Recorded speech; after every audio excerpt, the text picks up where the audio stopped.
Hi, I'm Channing McCorston, the Container Guy. In this video, I'll be providing installation instructions for the Container Modification World High Security Lockbox. Stay tuned.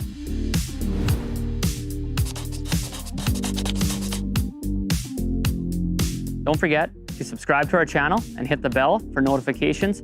This channel follows us along day to day as we modify containers for our customers, and we'll show you the proper way to install accessories on shipping containers. But without further ado, let me show you the quick and easy way to install this lockbox. Before you get started, make sure you at least have a marking pen, a drill with a pilot bit and drill bit, and a 5/8 wrench or socket. When ordering this lockbox, there are two options: the lockbox by itself or the lock and lockbox combo.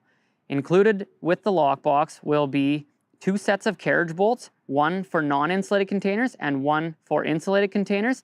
There will also be the flat washers and nylock nuts, the back washer plates, and the lock receiver. It is important to note that the back washer plates double as the marking tool, and I'll get to that shortly. So let's get into marking out your container, prepping it for drilling your holes. Lockboxes are typically required for used containers. Most one-time use containers already have lockboxes on them at the factory. Used containers often have this flat bar here on the right door. So we find the best place to install this is anywhere from about 42 inches up to 60 inches high from the bottom of the container there. So anywhere from here to here. The large washer plate will be installed on the right door, and the small washer plate will be installed on the left door. First, take your large washer plate and tuck it up tight against the door seal on the right door. Mark the bottom of the washer plate. Then, mark both the holes. Take your washer plate horizontally and level it across to the left door. Use the large washer plate as a ruler to continue that line to the left door. Next, take your small washer plate, line it up with that line you just made, and now mark the 2 holes. You now have your lockbox marked out where your pilot holes need to be drilled. The next step is to drill your holes. It's a good idea to center punch your holes prior to drilling. We like to use a pilot bit and then come back later with a larger bit or a step bit. A quick tip, this is a hollow rec tube, so you'll be drilling through 2 layers of steel. From the front side, you can drill through all 4 of the holes. Don't go through the second layer on both of them. Just choose one and go through the second layer, and I'll explain further why that is. So I've drilled through the first layer of the rec tube on the doors. Now choose either the top or bottom and hold your drill nice and level and drill through one of the holes on either door. Now it's a good idea to grab your marking tools and drill the final 2 holes from there. As you can see, the bottom hole is already drilled. Now I like to grab the back washer plate and line this up perfectly.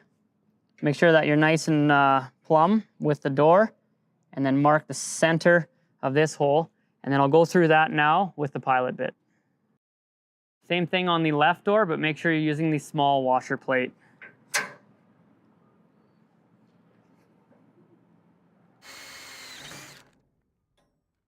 Now switch from your pilot bit to your larger bit and finish drilling all the holes.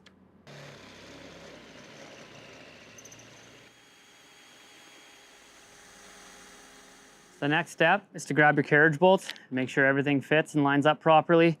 For this container, it is a non-insulated 40-foot used container. So for 20s and 40s, the corrugated cans, steel, non-insulated, these are the bolts to use. It's only the reefer vans or 53s, things that are a 4-inch thick door. That's what the insulated carriage bolts are for. So grab a couple carriage bolts. On the back of the lockbox, there's slots here where you just slide these in and give them a turn, and they lock in the diamond shape there. So that's basically your wrench on this side of the box. Now if you hold these 2 and hold it up to the door,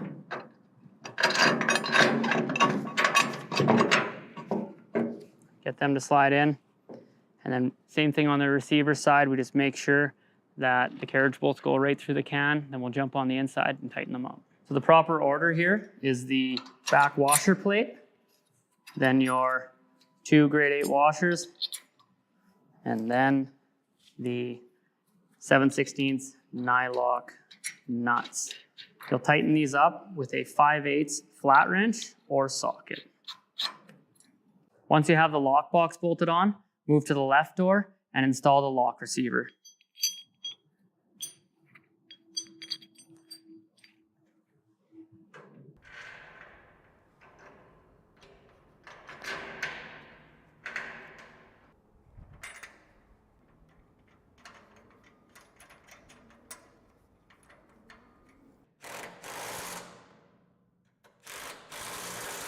Make sure the receiver and lockbox are installed nice and plumb, then test your doors and make sure everything clears.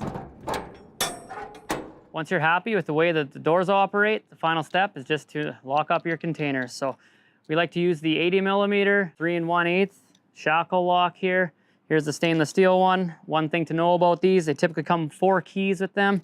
They also come key to like or key different. So if you have multiple containers, you can get the key to like version and have 1 key to open all your containers, which is really handy. So try this out here. To finish it off, now that you have a security system installed there 24 hours a day, you might as well put your security system's decal on the container. So that right there is how you properly install a container modification rolled high security lockbox. If you found this video informative, please smash that like button, subscribe to our channel and ring the notification bell. If you have any comments or new product suggestions, please feel free to leave them below or visit us at tcg.ca. Hope you learned something.